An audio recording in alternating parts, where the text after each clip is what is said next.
Welcome to the Scottish Rite Journal podcast, an audio presentation of the Scottish Rite Journal, brought to you by the Supreme Council of the Scottish Rite, Southern Jurisdiction, Mother Supreme Council of the World. This message brought to you from our Sovereign Grand Commander Jim Cole, 33rd degree, is called A Humble Walk and comes from the January-February 2022 issue of the Scottish Rite Journal.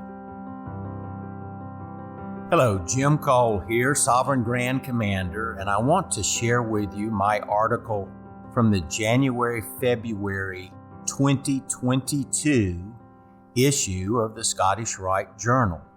The article is entitled A Humble Walk, and I encourage you to go to our website where you can find the entire digital archive of our journals, and you may be interested in catching up on your reading. A Humble Walk. As many lodges and valleys begin a new year, my wish for the new officers is that they reflect on a song recently suggested to me by a close friend. Lord, it's hard to be humble, as sung by Mac Davis. In my mind, humility of heart is the most important ingredient for a successful Masonic officer. One of the volumes of religion which rest upon Masonic altars is the Holy Bible.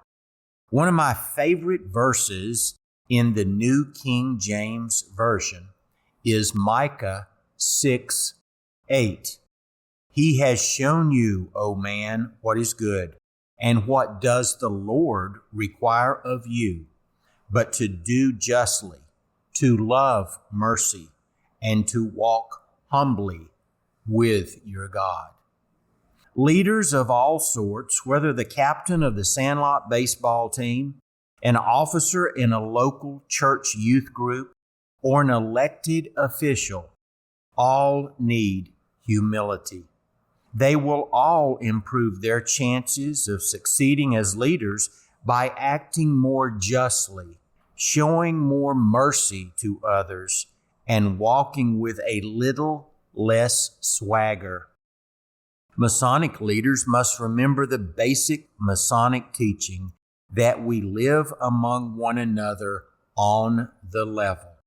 This does not change as one's Masonic titles increase in number or in perceived importance. A leader is one who chooses to aid his team, his constituents, or his brethren in avoiding problems, and he goes out of his way to lead them around potholes in the road. Showing mercy as a leader means overlooking perceived slights, no matter the source.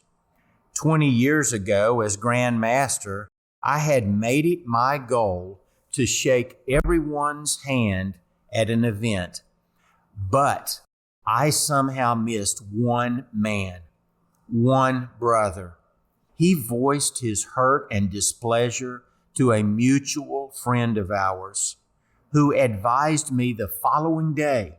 6 weeks later, I saw the two of them at an event and walked over, shook their hands, and quietly apologized. Whether I was wrong in the situation did not matter. A man, my brother, was hurting, and the medicine needed was an apology and a handshake. Being selected for any office is an indication that those voting have placed trust in the new office holder. If an officer begins to value the importance of his title more than the feelings, concerns, and needs of those who placed their trust in him, then his long-term success as a leader will be diminished. After all, in membership organizations, members count more than titles. The lessons from the book of Micah apply to all people, whether they are entrusted with the responsibilities of an office or just with living on this planet with their fellow human beings. As Masons, we are taught that every human being has a claim on our kind offices. That should remind us that it is absolutely necessary for us to act justly to every person we meet, show mercy to all, and to walk the streets of life with appropriate humility. When we reflect on the beauty and wonder of this world, we can agree with the psalmist who proclaimed to his God, "What is man that thou art mindful of him?" In that sense, I must disagree with Mac Davis. It is not that hard to be humble. If you would like to hear more of the Grand Commander's message from the Scottish Rite Journal, like, share, and please leave a comment.